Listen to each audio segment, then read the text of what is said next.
Hey everyone, hope everyone is doing well in this weekend. So I've been making a lot of videos about what's going on all across the Las Vegas Valley, about what is being built, current affairs, things to do, and there's a lot of things that are not adding up. One of the most notable ones is the fact that it's nickel and diming people like crazy. And who would believe that many economists see parking and resort fees are turning away California visitors? Oh, isn't that so obvious? Do you think people really want to wait like 7 hours in traffic and then just go to a strip property, pay like $30 to $70 in resort fees and parking a day? Give me a break.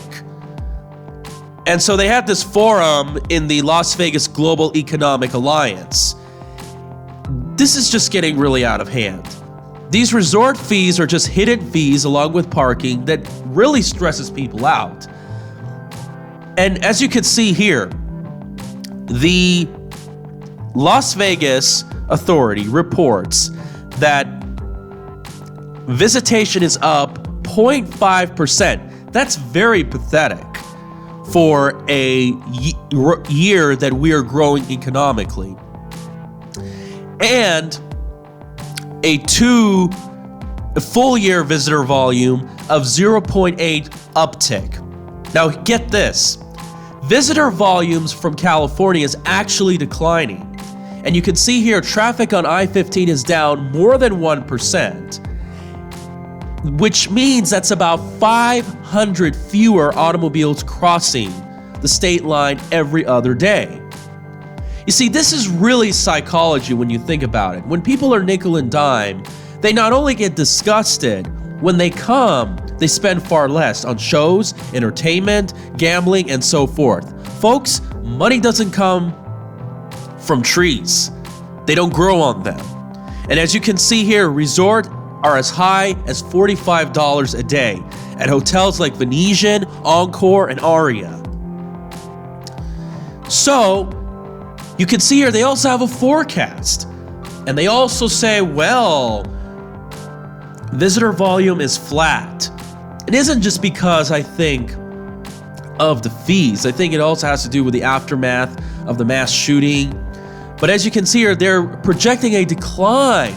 See, now these economists are starting to realize, well, a lot of parts about this economy is very manipulated with these low interest rates, easy credit. Now, despite the fact that we're opening new hotels, and I've covered those hotels while they're on construction, Resorts World and the Drew, there's still projected to be a downturn. And I know a lot of you who are listening to my channel, you are Trump supporters. Well, guess what? Yes, it's true that we're having lots and lots of job growth, and manufacturing being the second. This guy campaigned on the idea that we have to bring manufacturing back, and it seems like, according to this number, the numbers are looking good. Jim Cramer even admitted this. And by the way, I've done and reported a lot of shady things about Jim Cramer. Going back to the article, the unemployment rate is at 4%. Now, the really sad part is that it's above the national average at 3.6. Even though back in the day, about a decade or two ago, it used to be below the national average. What happened? And worst of all, these unemployment numbers don't really explain the whole enchilada of the problem. So, in reality, the real unemployment rate, I like to measure it, is people who are born in the United States between 16 to 64 years old. And that number is much worse than it was in the year 2000. Believe it or not, I actually think these economists are really just over-optimistic too, because I believe that the downturn is going to take these numbers even lower. And all these nickel and diming, you just got to really understand that it will really disgust visitors and potential tourists a lot more. So much that they won't even think about visiting this area. believe it or not, I actually think an economic downturn is really good with these shady business practices, with these shady politicians, overpriced real estate, etc. And the service is not really all that great. You have like half of the employees that are born in a foreign country and they're not really good with English. Give me a break. And you can see how they're part of the Culinary Union heavily, and the Culinary Union and these casinos and real estate, they're all in the same bed as it looks like.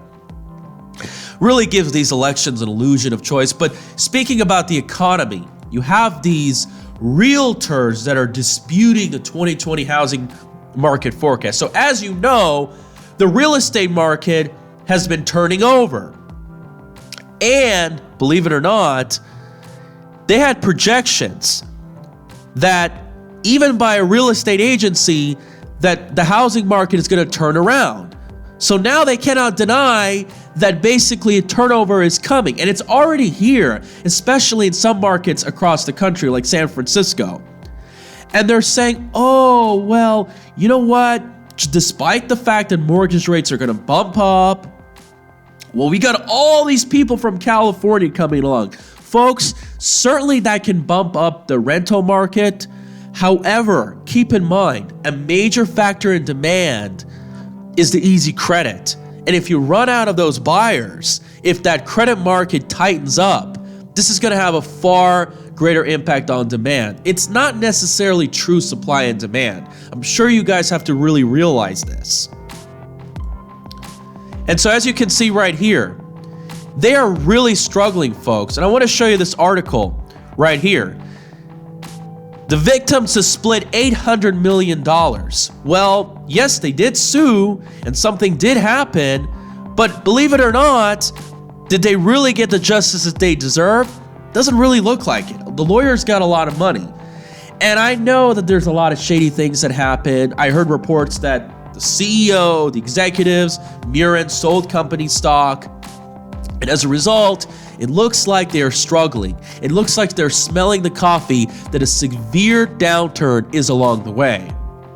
So MGM completes a Bellagio sale. And by the way, they did sell Circus to Ruben. There's reports that they're going to sell MGM Grand. And guess what?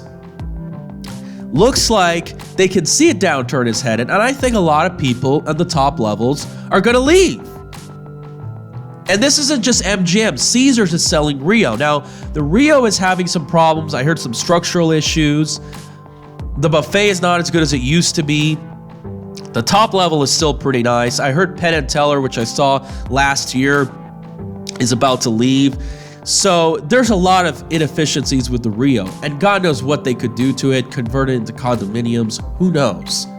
But it's just not looking good. These hotels on the Strip are struggling, folks. I heard reports that Wynn is reporting a net loss. I don't know about you, but I also found out that some people have been harassed by security for no reason, for absolutely doing nothing. They literally push you around. It's just very saddening to see the service that's going on. And I'll do more videos about this later on. But anyway, I believe an economic downturn is going to be good for the Strip. I believe that obviously we could use it. We could learn our lesson this time, unlike the last time. And there's a lot of reports that this downturn will be worse than the last one. Although I'm not sure exactly will we be in the top 5 hardest hit. But anyway, I'll have more videos on the economic forecast, the stock market, etc. And about what's going on in current affairs. The presidential race is really looking like a joke. I mean, with the exception of the more saner ones, like Yang and Tulsi, a lot of these folks are just clowns, in my opinion. So, anyway, let me know what you guys think. I think it's pretty likely that there's going to be re-election. The odds are looking good. Let me know what you guys think. If you like these videos, please subscribe, share, get the word out there, and let's make sure we have a brighter future. Take care.